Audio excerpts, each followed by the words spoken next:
राधा सुंदरी और इतने सत्य से कथा तुम बुझीपार नहीं रुक्मिणी। दाम सुदाम और मधुनंद प्रभृति सखा साथी लौड़ी खेल पल्ले गाई जगिवा कदम मूल बंशी बसार आनंद ये अष्टरत्न खचित बहुमूल्य द्वारिका रुक्मिणी। नारायण नारायण नारायण। देवर्षि नारदजी आसतु रत्नपण कर उपवेशन करतु। नारायण नारायण। आज एक विपरीत दृश्य मु देखुची प्रभु। भीष्मक राजनंदिनी देवी रुक्मिणी मुखमंडल विषादर कला मेघ नयन जुगल अश्रु छल छल कौन होइछि प्रभु? ना से किसी नहीं देवर्षि। हाँ आंभ परी संसार त्यागी सन्यासी ये सब दाम्पत्य कलह व्यापार रे मुंड पड़ेगा कौन दरकार?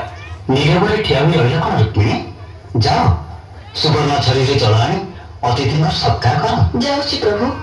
हठात आपणकर आविर्भाव मत विस्मित करुछि देवर्षि। आगमन कारण प्रकाश करी मनर मोर संशय मोचन करतु। मो आगमन कौन उद्देश्य नहीं प्रभु।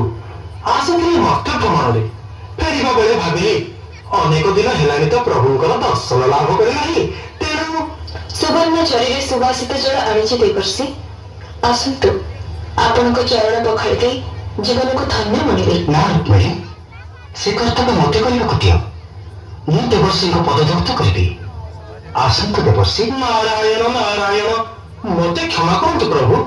आपणक अंग च अपवित्र से ही अंगरे मते स्पर्श कले। कौन कहले देवर्षि? मु अपवित्र किंतु किपरि? धनु जात्रा कर स्मरण तुम जगु हेला स्मरण धनु जात्रा जगु कल गणना।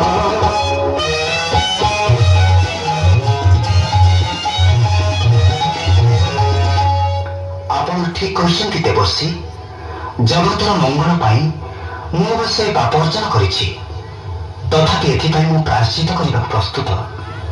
कहतु देवर्षि कौन कले मु ए पापर मुक्ति पाई पारिबि? महापुण्य भूमि प्रभास क्षेत्रे यज्ञ आरंभं देखिबि नेत्रे। महापुण्य भूमि प्रभास क्षेत्रे यज्ञ आरंभं देखिबि नेत्रे। निमंत्रण कर सर्वदेवगण यज्ञ कार्य सुविकर संपन्न।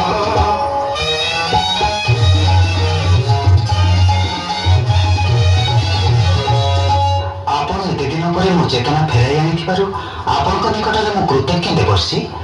प्रभास क्षेत्र यज्ञ आपण उपदेश आहाଯ୍य मोर एकांत काम्य। नारायण नारायण प्रभु अंतर्जामी को संसार केउ कथा अगोचर जे एथिपाई ये सन्यासीर साहाय्य कामना करुछंती। तथापि कहतु प्रभु कि साहाय्य करी जीवन को धन्य मणिबी आदेश करंतु। जय ब्रह्म